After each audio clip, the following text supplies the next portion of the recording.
Shalom.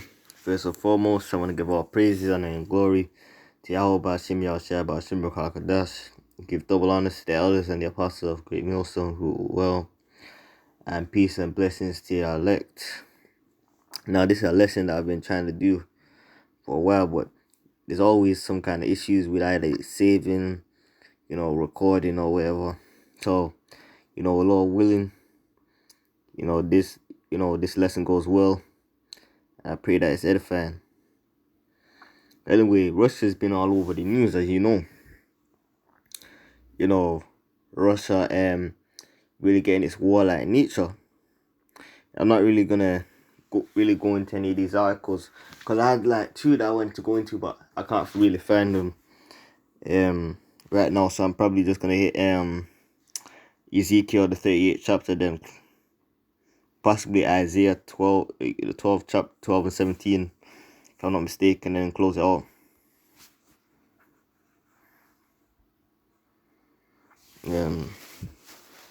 Just bear with me. I believe it's Ezekiel the 38th chapter.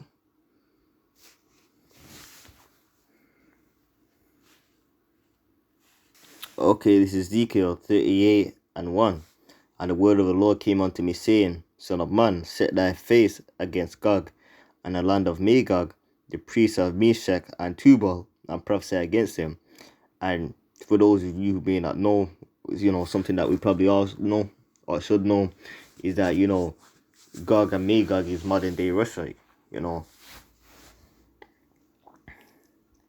And say, Thus saith the Lord God, Behold, I am against thee, O Gog, the chief prince of Meshach and Tubal, and I will turn thee back and put hooks into thy jaws. And that's talking about Russia, being put back into that warlike mentality that was in that, that wild warlike mentality that it had in the past. That really, what's that word? Not saying that they're not a force to be reckoned with, they still are, but they're not as dangerous as they were. When did they have those hooks in their mouth? When they were, the Soviet Union, the USSR. They were feared, so to speak. America, if I'm not mistaken, back in the day when you were joint, all you would be hearing is about the commies, which is short for communists. Because you see Russia's building up their arms, which, is me saying that they're building up their weaponry, they're building up their military might, they're building up everything, but they're being more subtle with it than you would expect, because you're not really hearing much. You may have heard a thing there like Russia is occupying, at one point I believe they were occupying the Arctic to train their military or something like that, or they were using the Arctic for something. I can't remember off the top of my head. But you're not really hearing much. You're hearing pieces and pieces. And that's the Lord really, letting this. Well, first of all, it looks like it's they're not really hearing much if you're not searching. That's the Lord really, really doing this on the, what's that word? On the low. It's the Lord really doing it on the low, because people that don't really expect it's gonna catch them off guard. But this all has to happen in the order of prophecy, man. The markets has to come before this.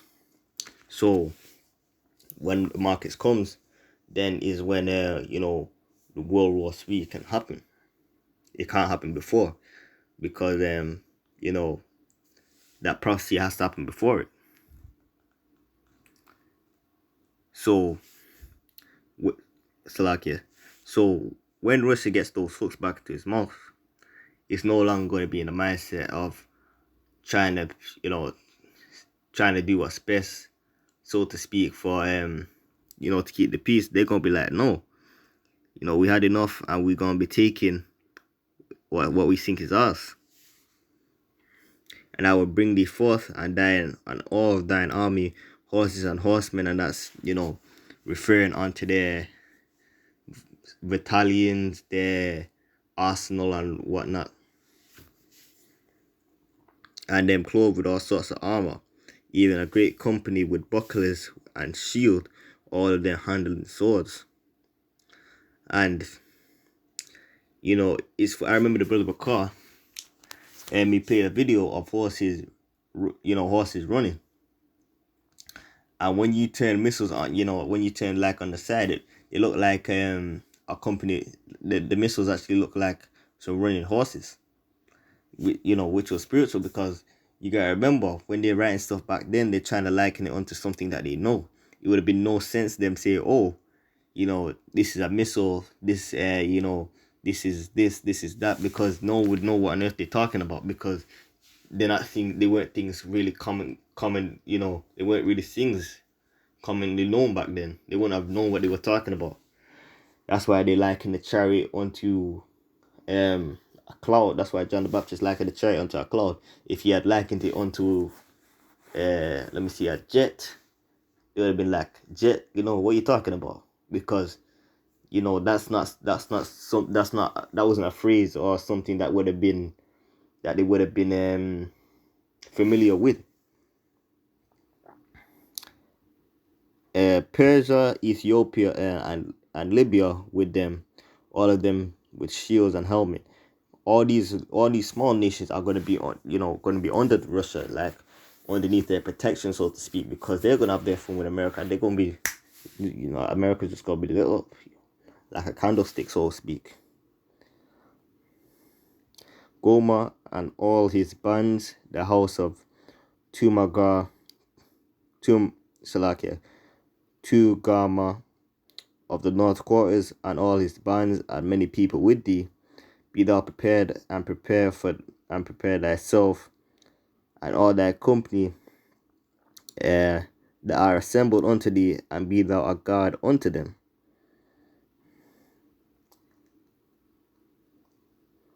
Company is talking about, well, when you have company, who you have people with you. This is referring to like the troops that they're gonna have with them, so to speak.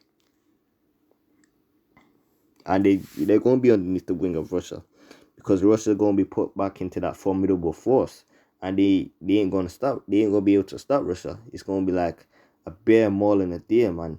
Once that bear got you, once the bear has the deer, it's just gonna maul. It's just gonna be mauling him. It's just like, for brothers that may watch UFC, it's just like, you remember Habib Nurmagomedov, like when Habib would get you on the ground, or like when Islam got Dan Hooker on the ground, man, when guys like that get you and they're about to maul you, that's pretty much it. That's like what America. So like, that's what, like, what's gonna be that's the path of destruction that Russia's gonna be on. There's gonna be like just a force that's gonna be on, that America ain't gonna be able to calm down, ain't gonna be able to stop. And if they want to play bully, Russia's just gonna complete run through them. So that, where am I? This is 8th verse. After many days thou shalt be visited in the latter years. Thou shalt break. So like, thou shalt come into the land that is brought back from the sword, and is gathered out of many people against the mountains of Israel, which have been always a waste. So like, it always wastes, but it is brought forth. So like, out of the nations, and they shall dwell safely, all of them. Thou shalt ascend and come like a storm. Thou shalt be like a cloud to cover the land. Thou and all thy bands and many people with thee. And also, hold on.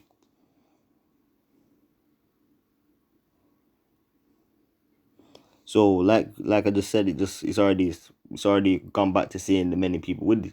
What I wanted to say is, when it said cover the land, although it may not say cover the cover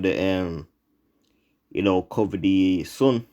That's what it made me really think of, because when they're going to be having a lot of troops, everything is just going to be pretty much overrun, and it's going to be like there's going to be stuff coming from the air. There's going to be stuff coming from when I say stuff coming from the air, I'm talking about missiles, and they're going to be getting things from the sea, so to speak. It's going to be coming from everywhere.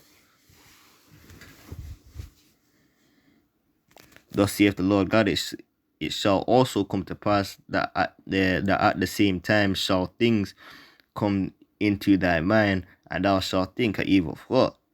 And the Hebrew word for Salakia, the Hebrew word for heart is lab, which goes into your mind. And let me go to Proverbs 21:1. I just jump back. Hold on.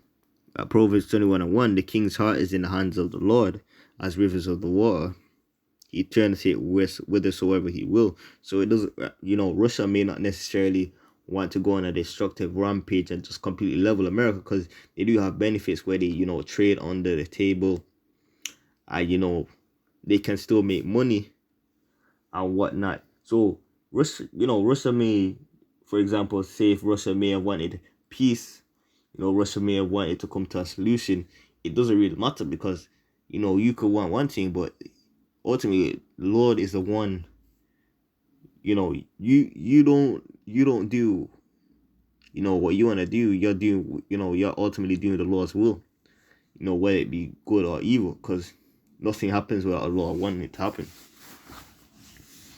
So no, they may not want to go to Putin may not want to go to World War III, but hey, it's not up to you, so to speak, because we just read here, the king's heart is in the hands of the Lord, and the Hebrew word for heart, like we just said, it goes into the word lab, which is your mind. Oh, Salakia. Let me jump back to Ezekiel, the 38th chapter.